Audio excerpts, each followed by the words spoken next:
ready? Oh yeah, I'm ready. Hello and welcome to Extra Secret Gaming Presents Warp 9 Wednesday, live from Warp 9 Comics. Ooh. If you've been with us on the show for quite a while, there's been a person who's hung out in the chat and given some of his great insight. He's also worked here at the store every now and again. In the chat, he's known as Spacker, but I know him as Steven. Hi. This is Steven. He's going to help me out today. He's my Vanna White. So, like any Warp 9 Wednesday, we do some stuff. First stuff is we talk about stuff. Well, the first stuff that we're probably talking about is why are you guys wearing those fucking helmets? Because they're awesome. That's why we're wearing the helmets, because they are amazing. I should probably turn this down. Hold on. Sorry, I'm like peeking on the levels here because I'm so excited about the helmets. Anyway, so we have these helmets. How excited we are. Yeah. So me and Steven, Spacker, if you will, we were talking and we were like, you know, Hasbro's been making some pretty cool stuff when it comes to their cosplay things. And so we got you got the Star-Lord helmet recently, or at least your wife did. Yep. That's got Bluetooth speakers in it. I have the Iron Man helmet. I've got the Thor hammer. And we were like, we don't have any of the Star Wars ones. And Trey's like, I don't want to get them because, they're everywhere and I don't think they're going to sell it. I'm like, that's disappointing. I kind of want a Poe Dameron helmet. So we started talking. We were like, you know what? I was like, if I order them, I got to get two. And the problem with that is like, Trey doesn't want one in the store. I was like, so then I'm stuck with one. Sell. So he was like, you know what? My wife just bought a Star-Lord helmet, so I think I need a Poe Dameron helmet. I'm like, yeah, you do. Yeah, right? So long story short, we got Poe Dameron helmets. The first thing about these helmets, really affordable. They're about $90. Not too bad. The interior, it squeezes you a little bit, but it's got really good cushions inside. It does. It really does. Sits kind of comfortably. And you can kind of mold them around. Yeah, it'll fit, it'll eventually, form to you, which is nice. And that was one of the things I liked about the Iron Man helmet. It was kind of the same deal. It's actually comfortable to wear, which is crazy to think, It's weird when you get, something stylized like this where it actually it fits on your head. Mine's a little loose because I'm trying to wear my glasses well, because otherwise I can't see anything I'm doing. They are adjustable. Yeah. Is it adjustable in here? A little bit. I haven't messed around with it too much. But I just removed the foam for sake of time. Oh, okay. I just took it out, so it's a little. Oh, that's right. The ear flaps are in by Velcro. Yes. Yeah, I meant to mention that. The ear flaps over your ears are Velcroed in, which is really, really convenient to kind of get them out. So you can kind of move them around where you need them in your in your space. So he drove over here with this thing on. Yeah. Which I plan on driving to the movie theater when Star Wars is out with this thing on because. Why not? There's no Star Wars event I'm going to without this helmet. I'm not doing any Star Wars. I'm not doing any events. There's no weddings. Nothing I'm going to without this helmet now. I missed you, Gam Gam, but you understand what I'm doing. I'm just so upset. I feel like something might happen, and I need to wear this helmet. So the cool thing is, that thing goes up and down. So it's just like being in a real fighter pilot thing. Mm-hmm. One thing I did not know about this was that it makes noise. Well, how does it make noise, you ask? Well, it's got speakers on the inside that kind of surround your whole bulbous head, and it's got this little mic piece here, which is actually a microphone, which I did not know. When you turn it on, all of a sudden you start hearing BB-8 in your helmet, and you hear all sorts of stuff going on. And if you talk into this, it starts doing all sorts of more crazy stuff. Making noise, getting chased by TIE fighters, making all sorts of... Dude, it is awesome.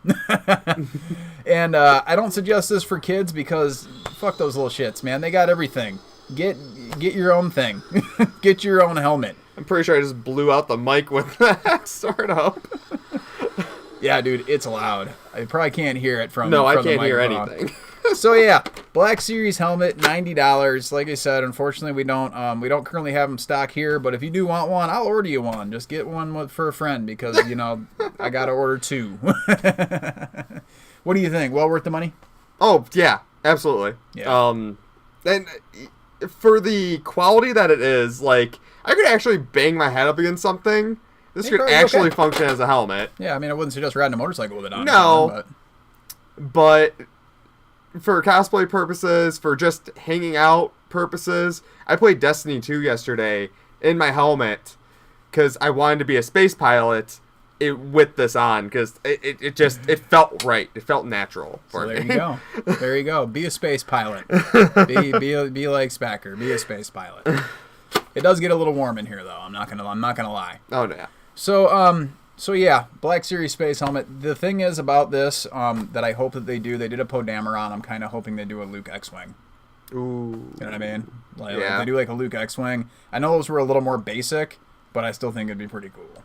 That's just me. Did you get that? Oh yeah, man. Oh god. Dude, if they ain't doing like a TIE fighter one, you guys will never see me out of that thing. That's all there is to it. He doesn't talk much when we're in there anymore because he's wearing that goddamn helmet again. He can't understand a word he's saying, but man, does he love that thing. He only comes out to put batteries in. Yeah. Like, only time we've ever seen Dan's face again. Yeah, hopefully it was like a voice modulator or something. So anyway, let's kick this pig. Let's get the show on the road. Why don't you pass me that big guy? So last week we received this gigantic guy.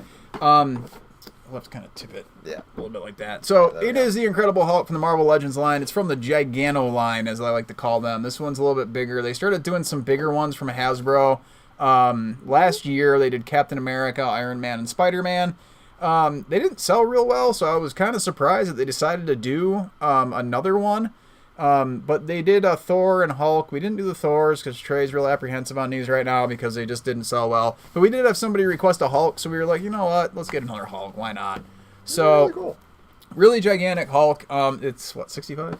It's 80. So it's $80. So it is an investment. Typical Hasbro pricing. You know, they figure like plastic is like a dying substance. So, but it's cool because the face is classic Hulk. It's more of a. It's got like that Jack Kirby vibe to it. Very, very cool. And as far as gigantic pieces go, the posability is pretty okay, but obviously with any big figures, you're not going to get like crazy posability. It's not going to be figure arts or anything like that. Considering the size, it's pretty good. Yeah, for $80 though, man. I mean, especially if you like the Marvel Legends line, if you've already collected some of the bigger figures, come on, you need a Hulk. Yeah. Come on. Come on. Come on. That's my sales pitch. Moving on. I'm going to set that guy down. In the Marvel Gallery line, let's go with that. Marvel Gallery line, we did get the Punisher. He actually came out last week. We just received ours this week. This is based on the Netflix line of characters. So we've had like Luke Cage in the past. This one is based on the Netflix John Barenthal version. Once again, the Marvel Gallery line, we like them. They're made out of PVC. They're really affordable, I guess. It's your way of getting a decent statue at a decent price. They're $45 plus tax, obviously. Yeah. They're really nice though. I mean, it's not going to be a sideshow quality face structure or anything like that, but it does look like him. And come on, you're just Punisher. Come on. You can find something in your life that needs to be punished. I like that he's holding the Daredevil helmet, too. Yeah, he's holding Daredevil's mask from the show. Yeah. So really, really cool figure. Speaking of Daredevil, also in the Marvel Gallery line. Coming up. It's called a segue in the business. Oh, my God. Is Daredevil. So once again, from the Netflix line of characters, it's based on his most recent attire and, the armor and whatnot. Looks a lot like the character. If you like the design of the Netflix suit, this is definitely for you. Like I said, man, $45 made out of PVC, based on the Netflix show. Really, really fun figures. Just something simple for a Daredevil fan in your life. Just keep in mind, Christmas is coming. Yeah. And so is winter, apparently. With, like, ice breath dragons and whatnot. That's the other thing. Yeah. Weird show. Just two more toys today. There wasn't a whole lot of toys or collectibles this week. We got that and the other ones. Okay. Yeah, I forgot about this guy. This guy was actually from last week. I did some DC Icon stuff last week. The ones that I did was Nightwing and Supergirl. This was the other 2-pack that had actually sold out that week. This is the 2-pack of Superboy and Robin. Most people are buying it just for the Robin, I'll be honest. Which is kind of surprising. But it's still a DC Icons. I mean, you're getting several sets of hands, excellent posability. DC Icons line was a great line, but unfortunately it didn't sell the way they wanted it to, so now they folded that into the DC's Essentials line, which will be coming later in 2018. So we'll see if they keep the quality up. But the 2-pack will set you back right around $60, which is a bit frustrating because it's like now you're paying $30 a figure, where technically they're $28 a figure normally, and these are smaller than the normal figures. So, but there's 2 of them. I feel like whoever brought that up on the meeting, where they were like, "Which price is at $60?" and they should have been like, "Dave, you're fired. Sorry, Dave, go home," because that was not a good decision. But that's not me. I don't make them up. I just sell them. But if you did hire me, I could fix your company. I fix this one. Anyway. Shots fired. Whoa. Anyway. All right, what you wanted to put up. Blade Runner stuff. So we got from, is it 2069? I don't want to screw that up. 49. Is it 49? 49. It is 49. I'm adding 20 years. Maybe that'll be for the 3rd movie. Blade Runner 2049. We have your Harrison Ford figure, and we also have your what's that guy's name? Officer K. Oh my God, I forgot his name. Can't remember his name. Seriously? Jeez, it was right there. It's Ryan Gosling, dude. Oh, yeah. I literally just watched La La Land like 2 days ago. I just wanted to see who was paying attention. Apparently it was not him. No. I don't remember names. If you're a big fan of Blade Runner, from what I've understood, some of the early reviews are out, and this movie is supposed to be pretty goddamn great. Jared Leto's going to be in it, too. I don't know if they're doing a Jared Leto figure. Trey's one does a lot of the NECA ordering, so I'm unsure. According to the back, Series 2 is Wallace and Love. Wallace is the Jared Leto character, so we have been confirmed. Thanks, man. I didn't even know that. Right in the back there. I just found that information out. It's like out. a cue card. So this is the Officer K figure. The great thing about the Ryan Gosling figure is that if you don't want to use it as this figure, as Officer K, you can reenact the Notebook or something. There's got to be a Rachel McAdams figure somewhere. Somewhere, I would imagine. Think about it. She was in Superman Returns, right? No, that Rachel was... McAdams? No. That was at Rachel McAdams is Doctor Strange. She was in Doctor Strange. Doctor Strange. There you go. Find Rachel McAdams and you can do the Notebook. I think that's here, though. Yeah, I'm brilliant. I got so many good ideas. So many good ideas here.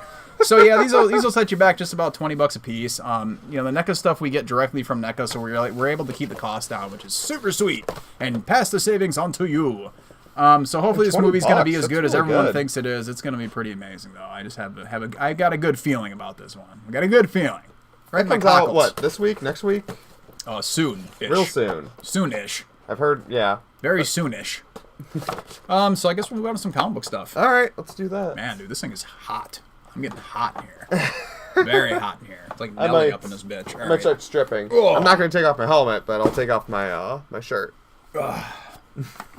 I had to give myself a break. I was going to do the whole thing in it, but I can't do it. I can't do it. You were smart to take those things out of there, man. Holy shit, it got hot in there. Whew. It's like Nelly up in here. So I think we'll start with what everybody's kind of talking about is the talk of the comic book world. What the hell is Marvel doing? I hear it so often. How are you talking in the chat right now? How are you talking in the chat when you're sitting right next to me? That's brilliant. Oh, it's my wife. Are you sure? Sweetie. Are you sure? I don't know. I mean... you asked me that like a question. Are you sure it's your wife? It could be any number of things. And now magic. She says magic. Magic. The magic of television. Or in this case, internet. So, like I told you, man, it gets hot in there. It's heavy. Yeah, heavy. It's hot. It's super cool. You should get one, but don't do a whole show with one.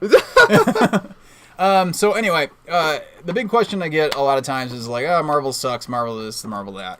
People are just finding easy ways to dump on Marvel. A lot of it is unjustified. Some of it is very much justified. I can see that, yeah. Crapping on some of the employees for this, that, and the other for stuff that's not their fault. Come on. Unjustified. Crapping on the employees for going to get a milkshake after work. Dude, if someone came in my Twitter feed and got all over me about going to get a milkshake after work, holy shit, I would find you. Ooh, boy, we're doing the milkshake, huh? Yeah, what the fuck, man? Like, I just didn't get that. But anyway, I digress. Yeah. I didn't get that whole thing. I just didn't get it at all. So anyway, Marvel. They're doing something very similar to what DC did last year, which was DC Rebirth. They did a one-shot that kind of just set the tone for everything and then started to do number ones. Unlike the New 52, they didn't relaunch reset the universe. They just relaunched some stuff, new creative teams, got some exciting stuff in the, irons in the fire, if you will. Launch. Yeah, soft launch. It was fun, very successful, and everything else has kind of fallen into place for them, doing really well. Marvel sees that and they're like, hey, man, we should totally do something kind of similar to that, but we won't do that because, we're Marvel and we're like the house of ideas. Sure. so they decided to do the kind of same thing. They're calling it Marvel Legacy. In this case, they're deciding to go back to legacy numbering. They like to make my job a lot harder because when you go back to legacy numbering and you show someone a new comic being like, you should read Thor. They're like, this is number 672. I want to read number 1. Why don't you have number 1? Happens all the time. That happens. So then I got to explain to people about story arcs and all this stuff, and they just stare at me blankly and they grab something from DC. But we're going to try not to have that happen. So how are we going to try not to have that happen? Well, we got ourselves a nice little primer this week. Marvel Legacy number 1. What is Marvel Legacy number 1? Well, considering we just kind of rolled out of Secret Empire, that is finally all said and done. You know, the real Cap is back, all this jazz. Real Cap. This is very much it's very much a primer book. It's oh yeah. The artwork is absolutely gorgeous. The story is very well put together, including the BC Avengers thing, which I was very much against. But now that really? Well, yeah, because when I first saw it, I was like, oh my god, this smacks of like somebody sitting there being like, hey, remember 2099? That was awesome. But let's do it the opposite way. And we'll just go way backwards. I didn't understand it. So like, I'm going to ride a T-Rex around. It's going to be hilarious. No, but that's not what it is. It's basically, now that I've read it, they've decided that they're like, we've got all these characters that have lineage that goes back so far, including Iron Fist, the Sorcerer Supreme, Odin's Hammer, you know, I mean, all this stuff that goes backwards, Ghost Rider, all these things that have been around since like time immemorial. Well, what happens if we tell some stories from those guys back in the day and then bring it up to now as well? So really cool stuff. They also drop a couple of hints. They brought back a character that everyone was like, oh my god, like everybody was begging for, but unfortunately they did it in a way that I think is going to get a lot of people's complainy pants on. They're going to get their complainy pants on, and they're going to complain. Complainy pants that you can pick up at McDonald's. I was running some things together here. You know, I was going to be like Complainy McGee, but it just kind of, it was a car crash, man. I don't know. Come watch me be bad on television. Another big hint. So we have somebody who's kind of, I don't want to spoil the book too much, obviously, but we have somebody who's kind of the narrator through this whole thing, who's very much doing the... who I did not expect who was the narrator. And that was the cool thing. That's what I was leading up to, and I'm not going to spoil it for you who bought the book and haven't had a chance to read it or are planning on reading it. Really cool thing, really out of left field. I mean, not too much out of left field, but it was cool enough to where I was like, man, I'm really happy about this because I love the character who's talking, and I also love the idea that they're planting seeds of like, it's not only, I think people don't realize, okay, the seeds are planting at the end of this may just lead to a gigantic bombshell in the movies, and I'm just gonna throw that out there. You heard it here first. So when it happens, I expect money from everybody. when we're off, I would like to hear your idea. I'm gonna get myself a big ass mission accomplished banner if it happens. I'm gonna tell you that right now. I'm gonna fly in on a jet and I'm gonna be like, mission accomplished. We got him. You already got the jet fighter helmet. Ah! Boom! Bring it back coming together. So, my biggest complaint about this book will have to be the lenticular cover. What are you talking about? It's lenticular. Why would you do that? Why? It does stuff. It doesn't. That's the problem. Yeah. Action Comics right now is doing lenticular covers that are absolutely gorgeous. They are absolutely phenomenal. Like they go from two. I do, but we're gonna show it. Okay. This one just kind of goes from black and white to color. It's like they were like, oh, you know what? We can just use the same cover and then just print it on better paper. The funny thing about this, when you flip the book around, it's got an actual lenticular thing on the back of it that's more 3D-ish. Why didn't you put that on the front? Like, instead, your advertisement looks better than the cover on the front. Yeah. I'm sorry, but that's just me. We sold a ton of the lenticulars, don't get me wrong, but it's like, it seemed kind of like a cheap ploy. You know, I feel like there could have been more into it. They could have gone from one... To me, if it's legacy, this is just me. If they did a lenticular that went from current art, in this case Joe Quesada, back to Kirby doing an Avengers thing, I think people would have been like, "This is like one of the coolest things ever." Even something as simple as here, let me show you. As something that's going from like Quesada's like pencils to finished colors. Yeah. Like, that would have been really cool. Yeah, also cool. Like, just something real simple like that, but instead it's just like, it's black and white. They just remove the color. Right. And, like, they don't even necessarily remove the subtle. inks. Yeah, and it's not even really, like, removing the color that much. Exactly, you know? Exactly. Just, I get the idea, it's just the execution just wasn't the greatest in the world. But that is my only complaint with the book, honestly. The book itself... Yeah, everything on the inside is really good. Really good. Great stuff. What? Yeah. Whoa! Next time we gotta get a fan. So, have somebody flick the lights on and off. That's production value. I don't think we can afford. Oh yeah, I don't know. We'd have to hire somebody else. That's not happening. I can't remember, isn't that what DC did with their villain covers? Those didn't have any change. Yeah, just pretty and shiny. And the funny thing is about the villain covers, at least they were 3D.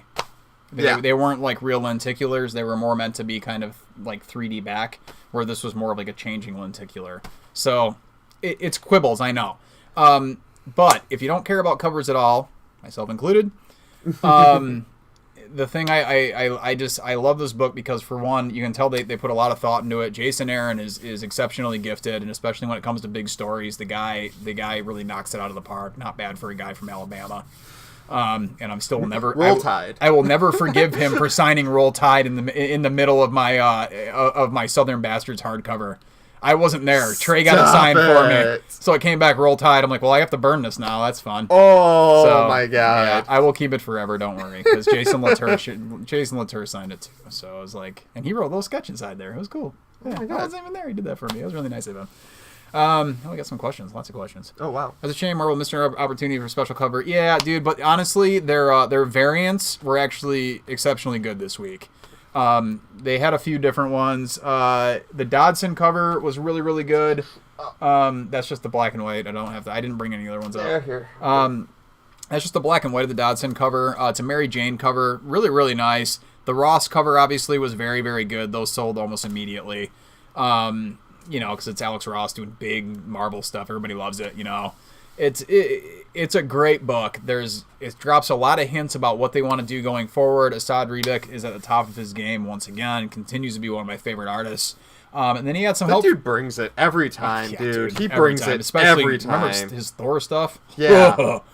During God Bomb and all that, it was like, oh my god, it was ridiculous. There was a huge host they had a ton of help on this book, and I don't want to leave a lot of people out. Steve McNiven was helpful on this. Color artist Matthew Wilson. But then we also got like a who's who mixtape in this thing. Yeah. So you got Chris Samney, Russell Dauterman, Alex Maleev, Ed McGuinness, Stuart Immonen with Wade Von Grawbadger, the best last name in comics. Followed closely by Pepe Larraz, best first name in comics. Jim Chung, Daniel Acuna, Greg Land, and Jay Leston, Mike Diodato Jr., and David Marquez. I mean, you're talking like... It's like if Kendrick Lamar went and was like, I'm going to get a mixtape with all the homies. This would be that comic. Dude, that was pretty good. Yeah, wow. No, thanks. That was topical, too. I'm going to hold that up there for a minute. How much of a problem with the original numbering cause people who just want to read the current story arc without... Yeah, that's what I was kind of talking about, man. It's going to be my job to try to talk those people off the ledge and to still get them to get the book. This is where they drop that stuff in my lap, even though, I work for Warp 9. I don't work for Marvel. You know what I mean? I sell their books, but that's because we give them money to get the books. So it's going to be my job and Tristan's job and Trey's job. We're going to have to try to really keep up on the stuff and try to tell people, hey, man, it's okay. Yeah. It's okay. It's issue 785 or whatever, and you haven't read all the previous ones. You don't have to. But on that note, it's also going to be Marvel's job from editorial on down to keep these stories as compact as they can.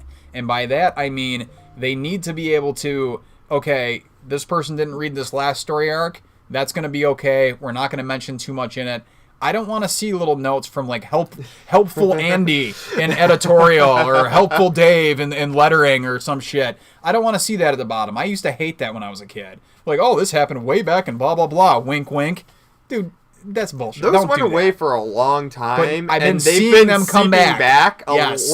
I see it more on DC's side. Well, I see it sometimes joking. DC's doing a lot of history stuff right now. Yeah. And I can see Marvel doing that, especially with the legacy and wanting to bring back the history and all this stuff.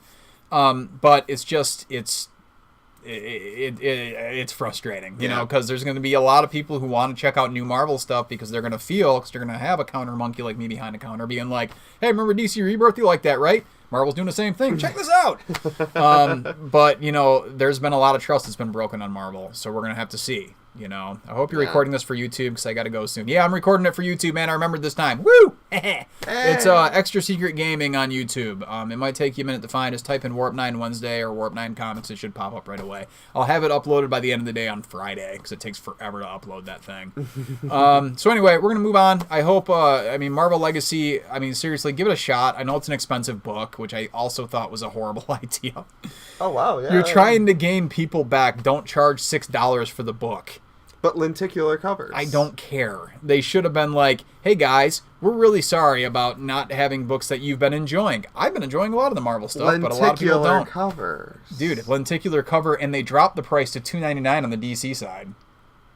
No, wait, no, they raised it to $3.99. Never mind. Yeah, I was going to say, I don't... Sorry about that. It's $3.99. But $2.99 if you're a member at Warp 9 Comics at 14 Mile Main Street in scenic downtown Clawson. What we got next? Generations. Oh, Generations. So, we're finally wrapping up the Generations stuff. If you've been with me for this ride that we call Generations, they've been doing a lot of little things of current heroes talking to their former, either past selves or past heroes that also are kind of in line with their stories. And just kind of having heart-to-heart and kind of having these moments, if you will. The Wolverine book was one of my favorite books of the last couple of months. All New Wolverine. Did you read that one? Yeah, I've read all of them. Oh, my God. Who's writing that book so many feels in the end. God, Tom Taylor. Tom Taylor is so zeroed in Taylor is on money. X-23. Taylor is money. You could have him write about a psychotic koala bear, and it would be the most heart-wrenching thing you've ever read. Oh, yeah. No. And you'll laugh, too, because he has comic comedic timing.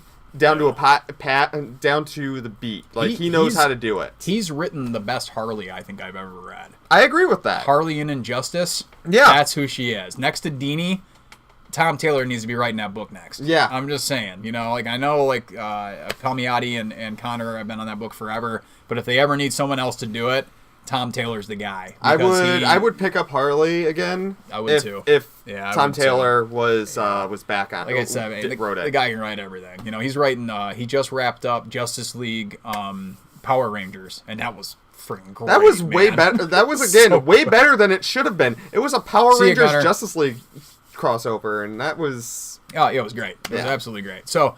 The generation stuff, before we go off on a Tom Taylor love fest here. I could talk about him all day, I really could. Yeah. Tom, if you're watching, why don't you hop your ass over to the States, and once you get through customs after 19 hours. Yeah, no, I don't think he's making it. No, he canceled all of his appearances in the States due to the travel ban. He's also a good guy. So anyway, Generations Spider-Man. What is this, you say? Well, we got Peter Parker and Miles Morales. Miles Morales gets zapped back in time, and he shows up in back in time. No, it was great. He shows up in when Peter Parker's in college, so we're getting more of the Stan Lee classic Peter Parker. And this is very Stan Lee. It's very Stan Lee-ish. The only problem I have though is that when you're going that far back, it felt like he was going all the way back to the 50s, which would make Peter Parker 80 years old. Well, Marvel does that thing with their timeline where 2000 they play fast and loose with the rules, which I'm okay with. They didn't talk about technology or anything, so they didn't date it like that. But I was okay with the dynamic with they show Peter Parker as the nerd, and they also show Flash and Harry making fun of him with Gwen Stacy. And one of the best moments of the week is Miles walking up to all three of those and being like, "You guys are all whack." Yeah. He straight up calls them all out for being like, "This dude thinks that you're his friend, and you guys are over here talking smack about all these pranks you're gonna pull on him." And Flash like, "You want to take this outside?" He's like, "Oh, dude, I would love to, but I got places to be." So I was like, "Damn, dude, Miles just dropped some science on all these guys." It was great. It was a really cool interaction, so that was fun. And it's just basically about Peter with the college angst. He's frustrated. Uncle Ben just died. This is right after Aunt May was put in the hospital and he had to go find a cure. For the 40th time? For the 40th time, something like that. Well, this was like the original time, though, so he's a mess, and Miles basically has to play the Peter part. And a lot of times when Miles first got his powers and was freaking out, Peter was the guy who was the guiding voice. He came to him and was like, hey, man, you're gonna face these things. You have to keep your head up. You have to stay strong if you're gonna be Spider-Man, Miles had to do that for him because, Peter had never seen another spider before. And here's Miles being like, yo, I'm from the future. There's a ton of us spider people out there. And you inspired us. You are the original, man. Yeah. Like, we follow your lead. You're our guy. and it's a nice little touching moment. Much in like, all of these are very much meant to be touching moments to get you kind of in tune with the characters again. And honestly, this one felt like it though. This one and the Wolverine one, once again, Tom Taylor, we love you, buddy.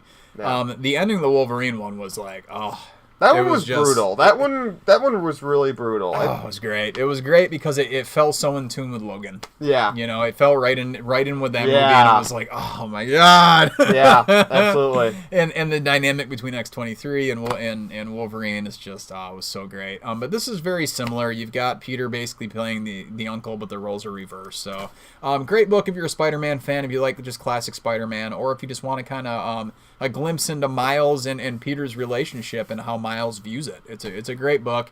Also, Ramon Perez in this, he nobody does a classic Spider-Man like he does. Honest to God. Yeah, great stuff. Who wrote it? No, it was Bendis. Yeah, okay, I thought so. So it was also Bendis writing it. So you got a lot of talky. Yeah. But Bendis does that great. I still love Bendis Ultimate Spider-Man run. I will love it until the day I die. Yeah. You can't take that away from me. Now, Bendis knows how to write a Spider-Man comic. You'll never be able to take that from him. So the final book in our Generations run, which I'm ending on this one on purpose, obviously. We're not ending the stream, just ending this little talk here, because we're going long today. Sorry, that's fine. Obviously, Cap. We got to end with Cap. And the reason being, with the Generations Captain America, obviously, we've had some ups and downs with Captain America over the past year. We've had a lot of people who hated the Secret Empire stuff. You had people like me who were defending it like crazy and being called a Nazi on Twitter. That was fun. Yeah, my dad's Jewish, so thanks for that one. But anyway, I had people in the store being like, Cap's a Nazi, Marvel sucks, burn it all down. And they never even read the story. You know, I get trying to breathe life into Captain America and make him interesting again. But the story overall, I think a lot of people kind of fell flat a little bit. It is what it is. This is very much a World War II story in a way. Sam Wilson gets transported back in time right to World War II Captain America. To the point that Sam actually lives in the World War II time, joins the World War II fight. He joins up, meets Captain America on the battlefield, and they go from there. And it's kind of heart-wrenching for Sam because, I don't want to spoil the book too much, but he ends up staying in that time frame for a long time. He ends up forming relationships with other people, and it gets kind of confusing as far as like what the time frame is towards the end there. But long story short, really old Sam Wilson, who lived through World War II and the Civil Rights Movement and everything in this book, ends up meeting with an unfrozen Captain America, and they kind of have a heart-to-heart. And Cap remembers meeting him on the battlefield in World War II. And it's a really cool moment, and it's a really cool conversation. And then Sam gets transported back here, and, all these guys, we find out, why they were transported and who did it and all that stuff, and I'm not going to spoil it. I think everyone got to figure it out on your own, but I'm not going to spoil it. We kind of figure all these things out, and S.H.I.E.L.D. wants to know what happened to all these people, and they want Sam to spill the beans, and Sam's like, nothing, man, it's all good. But you can tell that Sam's kind of hurting a little bit because I think he felt like his life was really good during that time frame, and he decided to become a pastor and stuff. So it was a nice little good punctuation point and all this stuff, and it's a good beginning for Captain America, our Captain America, who's going to come back, and he now has the shield, and it's time. It's time, man. The country needs him. It's time for Cap to come back. I love the Sam Wilson Captain America stuff. I did. I did too. I really, really did. Especially when it first started. Remender was doing it. Oh my God, that stuff with Eminem, that stuff was absolutely phenomenal, man. But Eminem can draw anything, and I would love him. Him and the Von Gra Badger, best last name in comics. So if you're looking for just a more basic Captain America story, mainly focused on Sam Wilson, it's a good little punctuation point to his time as Captain America, and a good opening of the door to our Captain America to possibly make. I shouldn't call him our Captain America. It's kind of disrespectful. Steve Rogers. The Steve Rogers Captain America. Thank you. We'll do it how they title him. I guess yeah. They're just gonna start Steve Rogers' journey, and he's got to figure it out too because his name has been besmirched. Yeah. I worked that in today. I wanted to work that word in today. Besmirched. All right, I can retire happy. If people had read the recap page for Secret Empire and its tie-ins, they would have read Kobik rewrote Captain America's reality. Yeah, I know, dude, but people don't do research on the internet. They just like to yell a lot and point blame and make up accusations and talk about how women are bad for some reason. I love women. I don't know about you guys. They're pretty okay. That's Comic Books Twitter in a nutshell. So, you're welcome. That and complaining about diversity in comics. God, if I ever see that guy in public. Anyway, though. You'll never see him in public. One quick shot from Marvel. Well, he's been doxxed now. Mark Waid doxxed that guy. It's pretty funny. I was laughing. Oh, it was funny. So anyway, a quick hit from Marvel, and then we're going to move on to some other stuff. We got to start stepping on the gas here. This ended the first story arc of this Nick Fury run, and I think it was just the whole thing. I don't think they were planning for any more. If I talked about this on another show, I have an amusing brain stuff that goes on and shorts out from time to time. I forget some stuff. I want to talk about it again, mainly because I felt like this was a really, really fun just spy book. Didn't take itself seriously at all.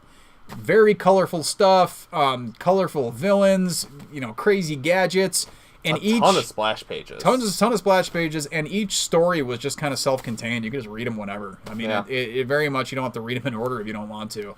Absolutely phenomenal. It was great, and I really hope for more of this style. Even if it's not Nick Fury, even if it's like one of the agents of S.H.I.E.L.D., if it's, Daisy Johnson, if it's... I don't know, if they ever find Coulson again, that whole Deadpool thing is going on.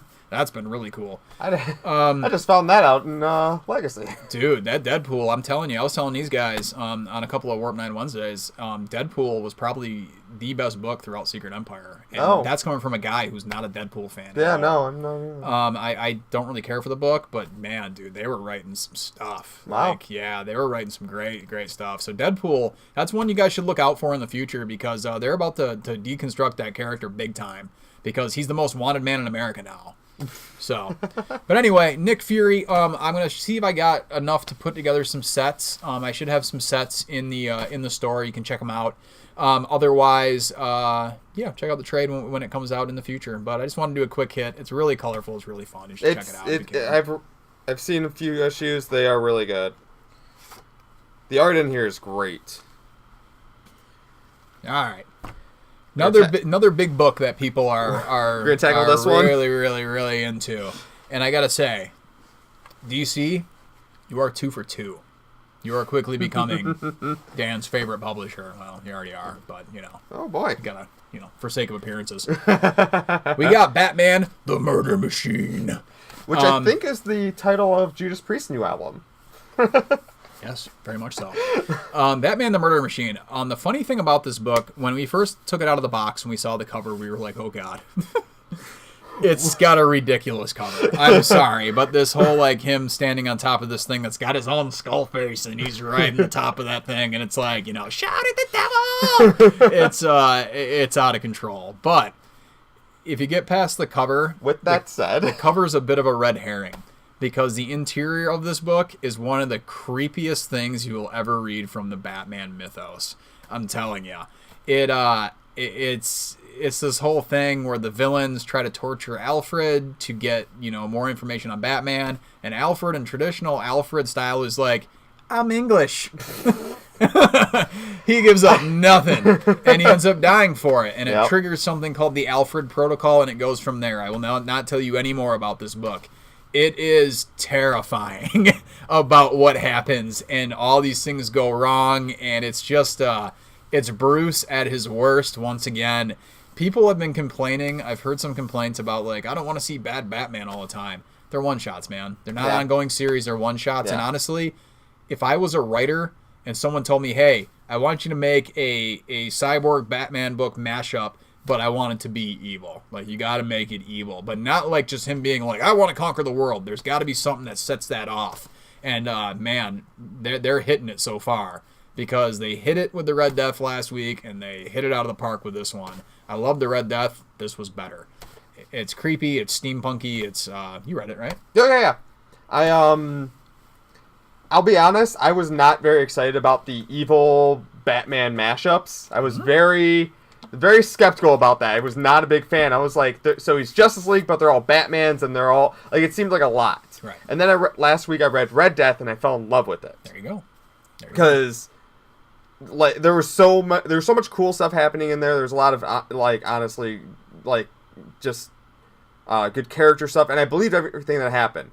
And with this one, I was like, well, this is very strange. And then I kept the art in it nails it, and it's creepy, and it's a cyborg book, and you wouldn't expect this, and it's very, very different from a typical book you would expect from Cyborg. Yeah. You don't expect a horror comic. Well, here's the thing. The current Cyborg run, when it first started, was very much like a horror comic. A lot of stuff that was going on with that. His dad was taken hostage, and this other replacement came in, and he was this evil guy. It was very similar. So the thing I like about that is that the same thing with the Flash book. They're including elements from the Rebirth stuff into these one shots. It feels very even keeled. Okay, like you said, I wasn't expecting that for a Cyborg book. It's very similar to what they've been doing in the Cyborg book. Okay, so that's great. You know, keeping that continuity. The Flash book, he had Williamson write the thing. He's been writing the Flash. drawing it. Yeah, boy, I love that guy. Great stuff. Oh God, I can't remember who wrote and drew this off the top of my head. It's Frank Thierry and Federici. Is that how you pronounce it?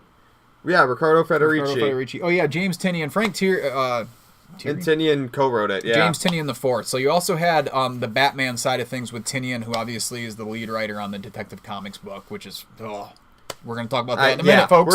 We'll get there. Oh crap! No, I gotta grab one. So as far as we'll talk about a couple of things in a while. No. The interiors, absolutely stunning. Yeah, absolutely great. The as far as a metal tie-in, great little backstory. I've been loving them. Pick them up, man. We still have some of the Red Death left. We have a bunch of these left. I have a feeling the more of these things start getting rolling, we're definitely going to have a out-of-control machine on our hands.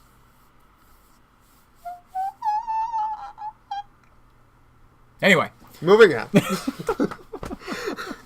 is the worst. Yeah, I want to get that sound effect. I bring out the worst in you. I want to get the sound effect. I gotta listen to my ringtone. See, I'm an idiot. 1 second here. I didn't grab a lenticular for the Action Comics. Oh, man. I know.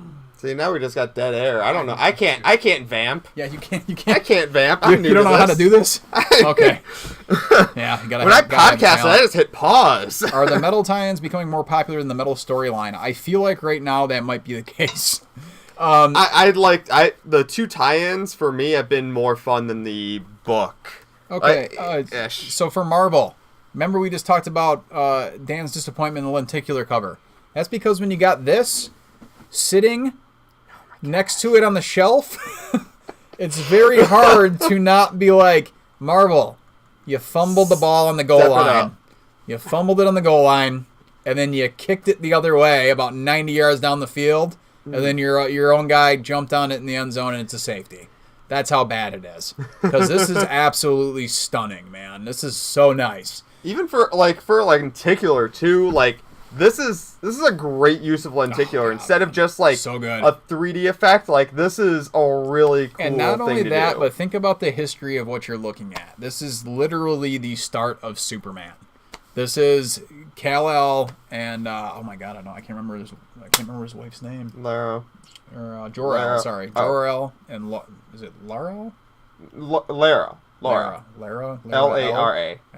Lara. I pronounce it Lara. So this is the second part in the Oz storyline. If you've read the first part, I'm still not going to spoil it, just in case people haven't seen it yet. There's a big return to the Superman mythos that is causing the Man of Steel to very much be like, what's going on? What just happened? This is the second part. It's very much a lot of exposition from said person about how he did this and did that and how they're going to go forward. He has not revealed yet to Superman that he may or may not be evil. But he does start mentioning a higher power. And that higher power may be setting the stage for a little thing we like to call Doomsday Clock. And I can tell you, that is the talk of the comics world right now. Doomsday Clock is something that everybody's excited for. So the second part, second verse, same as good as the first. It's been really, really good so far. I've actually really been liking this. Some people were like, oh my god, it's this thing that does da-da-da. Wait and see. It's only going to be, I think, 4 issues, maybe 5, to wrap up this storyline, and then we're going to be getting into some of the Doomsday Clock stuff. So we still have some of the lenticulars left of the issue 2 weeks ago. We still have lenticular left for this. I am making sets out of these as well, so once it's all wrapped up, I will have sets available for purchase as well. But check it out, man. It's a good chance for you to jump on Action Comics, which has been very underrated in the Rebirth line. So Dan Jurgens writing. I mean, dude knows how to write Superman. He's been doing it for 20 years. Who did the pencils on it? We want to give props. Oh, and pencils are... Oh, they don't have cover credit here. Yeah, that's okay. Might be all the way in the back. Who we got? Oh, Ryan Sook. Ryan Sook. Wow. Yeah. Sorry, but trying to memorize everybody before doing this is like damn near impossible. Well, they also had a different guy doing the first issue, so... Right. Yeah. But that's okay. So we're gonna move on to something that I wasn't gonna talk about, and Spacker's like, I really want to talk about this. I'm like, okay, yeah, cool, man, yeah, for helping me out, absolutely, we got to do that. First page of that issue was my reaction to the reveal of the last issue. And Phantasm back cover. Yes. Yeah. They released it on Blu-ray, I believe. One of the best things ever, and I cannot believe the Phantasm still hasn't made its run into the comics yet. Seems like a door is open for that one, man. It seems like an easy one, but... Yeah. So, Detective Comics number 965, written by James Tynion IV, art done by Barrows and Ferreira. So, why is this important? I'm going to let you run with the ball here. Oh, I get... there you go. So, this is the retelling of the Tim Drake origin. We got very important. Yes.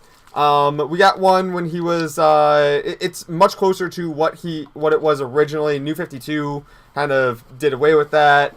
I wasn't a big fan of Tim Drake in the New 52. I am one of the truest Tim Drake fans out there, and I love the character. He is my favorite character. And for this, A Lonely Place of Living, which is a spin-off of A Lonely Place of Dying from his when he became Robin, and one of the first splash pages here is him as Robin, becoming the character. He's got a suit. Yep. And it's the exact splash page from when he became Robin there. Yep. It's a callback. Yeah, it's a beautiful callback. It ties into the Mr. Oz stuff. It's quite wonderful. Well, if you haven't been reading Detective Comics, one of the things is that they all think Tim's dead. Tim was taking on a certain thing on his own. But in the truth of the matter is that Tim has actually been locked up in some sort of weird prison by Mr. Oz, who we just talked about in the Action Comics. The great thing about this is that now Batman knows that Tim is alive. Yeah. So he's been searching for Tim. He's been searching for him everywhere. Can't find him. Well, Tim, being the genius that he is, he promised Mr. Oz that he was going to get out of that cell. He told him, day one, I will find my way out of here. And... he does, because Tim's a genius. That's another reason that he's great. Yeah. Tim's a genius. He figures some things out. His brain was working. He does a quick little kind of mental kung fu. Gets his way out of there, but he doesn't know where he is. Yeah. So he ends up getting a transmission from Batman, and then it goes from there. Don't want to give you any more because things go sideways. Let's just say that. It's a quite a twist, and if you're a fan of like Tim's continuity and stuff, this is a big one. Yeah. So you being Tim Drake's #1 fan, you happy he's back? Oh yeah, absolutely. Yeah. I feel like with New 52, like I feel like he wasn't around, even though he was in Titans. Like it wasn't the best same Teen thing. Titans book. No, him with the Falcon wings was kind of driving me crazy. Like with Tinian writing it, I know he's a big Tim Drake fan. I've actually talked to him about Tim Drake before. You and your close personal friend, Tinian the Fourth, huh? You could just call him the Fourth. I just call him 4. Oh, okay. He calls me 3. It's a whole thing. So, and he loves the character, and he still has plan. Even beyond this, he has a lot of plans for him. So I'm very excited to see where it's gonna go. Yeah. So I'm hoping that Tim becomes kind of a co-leader of like whatever they're calling this Bat Team in Detective Comics, because obviously with Batman doing the whole metal thing, I think it would be great for like Tim and Batwoman to kind of share the duties. And the other thing is what's going to be Spoiler's reaction when she finds out that Tim's alive. She's very much been throwing a monkey wrench in a lot of Batman's works and things because she's very upset that she thinks Tim's dead. Yes. So we've got a whole 90210 thing going on right there. So yeah, check it out, Detective Comics. Like Mr. Mike Mack said in the chat, it is one of the best things that DC is doing right now. We do have some of the collected volumes here, but check this out. Even if you haven't checked out anything yet, you can grab this one, jump right in. We're going to begin some of the Tim Drake storyline. So, good stuff. I'm going to skip that. So, funny thing happened to me today while sitting in the shop. There's this young lady standing in line, and she has donuts. Why does she have donuts? Well, it's funny because I'm helping this one guy, this dude Mark Cherico. He's one of the members, and she's like, "Oh, how are you guys doing?" She's wearing an Aftershocks comic T-shirt, which I was like, "Oh, that's kind of weird." She's like, so Mark's like, "Oh, it'd be better if I had a donut." She's like, "Oh, you want a donut? You can have a donut." And he's like, "No, I was just joking." She's like, "Well, I brought it for him," and I was like, "For me? What do you mean?" She's like, "Well, I'm from Aftershock Comics, and I'm going around all the local stores today talking about Aftershock stuff and how it's going, and I brought you some donuts." I'm like, okay, you're like my favorite person now. That's great. So we got the chatting and stuff, and long story short, I kind of told her that I do this every Wednesday, and she was like, "Oh my god, that's great! I'm taking pictures of people in Aftershock Comics, and if you could do a video for me, I would love that." And I was like, "Oh man." So being put on the spot, and I couldn't tell her no because she bribed me with donuts. Yeah. So I was like, "Yeah, sure, we can do it." So I chose the FuJitsu comic book. Why did I choose that? Because it's awesome. It is so cool, man. What is it again? Jai Nitz and Wesley St. Clair does the art. Jai Nitz did the writing on it. It's very much a sci-fi / throwback to like traditional Chinese action flicks. Oh yeah. This guy is like super powered, so like if you like Dragon Ball Z stuff, you'll like that too because he's got all these different powers. It starts off with him. He comes out of like the Antarctic. And they tell him that he's been down there for 3 years meditating. Like, that's how cool that is. I'm like, it's so out there and ridiculous. Sweet. So, eventually, these people find out he's alive and blah, blah, blah, and they send James Dean to kill him. Yeah, I said it. James Dean. Awesome. You're not wrong. The interiors are absolutely gorgeous. The writing is a lot of fun. It's definitely a book that doesn't take itself too seriously. It's just fun. Yeah. Aftershock, once again, for a new company, they've been hitting out of the park with a lot of stuff. We don't get a ton of their books because they don't sell crazy yet, but I'm telling you right now, if you guys are sick of like the humdrum or you're just looking for some new stuff, pick up an Aftershock comic every once in a while, guys. I think you would really find some of the stuff that you would like it. This one is one of my favorites this week. I absolutely love it. And not because I was bribed with donuts, because I genuinely love this book. I even had you read it because I had a good feeling about it. Because like last night, he's like, "What should I read?" I'm like, "I don't know. We'll both read this." So I'm like, I got a good feeling about this book. Because I'm all for all the Chinese action flick stuff. Yeah, me too. I'm a big Kung Fu fan myself. Oh, yeah, it's great. And then the interiors, I mean, the book itself is just a lot of fun. I love it. And then other things they've done, Dark Arc. I love Rough Riders is one of my favorite books. It's one they've been doing since they started. They do a lot of horror books, which I'm not a horror guy, but like Baby Teeth, Pestilence, those books have been doing pretty well. Normals, which is Blade Runner-esque. That one people would really enjoy if you like just traditional sci-fi. They're doing a lot of great stuff right now. So FuJitsu, Aftershock Comics, check them out. Follow them online. You'll get all sorts of fun stuff. And I got to say, man, their representatives from their company are A+ in my book. They're really nice. Not just because they bribed me, but because she was very professional, man. She came in, she she didn't want to waste anybody's time. She just got right down to the nitty gritty, and she was very personable. She was talking with other customers, and she was great. Yeah, she was absolutely great. So, yeah, check out some Aftershock stuff. Last but not least, you didn't have a chance to check this out. No, I didn't. What did you think of the FuJitsu? FuJitsu, I thought it was really cool. Cool. Right? It was like I didn't know what you had handed me, so I just kind of went with it. By the third page, I had realized, I'm like, oh, that's what this book is. Yeah. They set the tone really nicely early, and you're able to get with it. Welcome to my world, buddy. Every Wednesday, I grab a bunch of stuff that I have no idea what it is, and I read it, and it's either like, oh my god, never again, yeah, or it's like, man, that was really cool. Speaking of really cool, this is something that really surprised me from Matthew Babelat. I don't know if it's Mateau. It might be Mateau the way it's spelled, but I think it's Matthew. It's called The Beautiful Death from Titan Comics. So essentially, it's very much a post-apocalyptic thing. Humans have kind of gone by the wayside and have been replaced by bugs and things. It drops some hint of some post-apocalyptic problems with, like, you know, it teases some big enemy that they never kind of show you, but it's very much just survival. It starts off with this one guy who just kind of thinks he's the last person on Earth. Well, he finds out that he's not. Then we jump over to like these three people who've been together for quite a while, and it's very much just them just trying to go around and find food. You know, they're going around finding food, and then one of them has the epiphany of like, well, we have an expiration date because all these cans of food have expiration dates, and once they all expire, we don't have any more food. You know, so it kind of goes from there. The artwork is fantastic. A lot of big open scenes of like empty cities and things. A lot of great detail. The writer, who's also the artist, definitely has a story in mind that they want to tell, and they've got it down to the nitty gritty. Very cool if you're tired of like the post-apocalyptic just zombie stories. This is a lot more different than that. It's more of just you feel really bad for these people. You really, really do. And also their interactions, because they're all kind of going a little crazy. You know, they're trying to survive this hellish wasteland. They're being hunted by these monsters that we don't see yet, which I loved. I love when you tease stuff.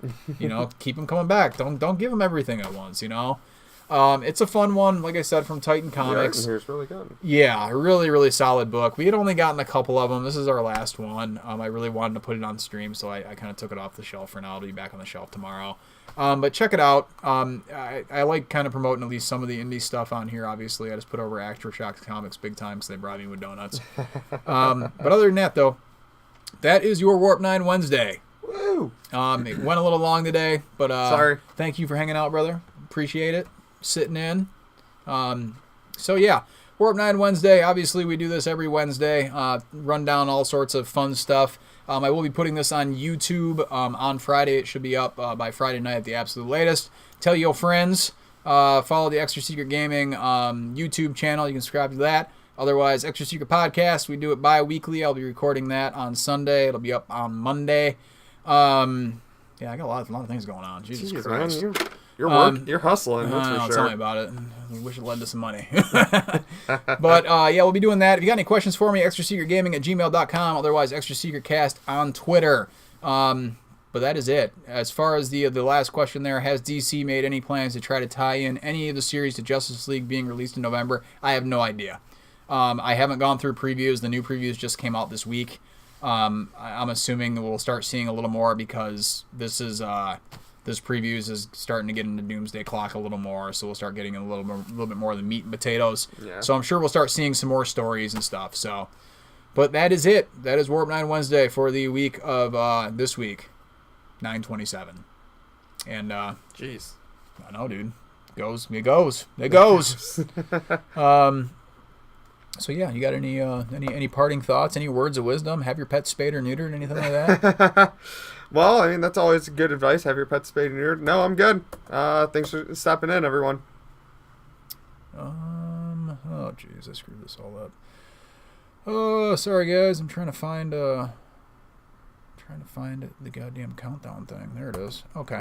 So yeah, thanks for tuning in. Appreciate it, and I will see you either at the shop this weekend. Oh, one last thing. I almost forgot all about this. Jeez, you're just trying to keep me on camera. I know. I'm sorry, dude.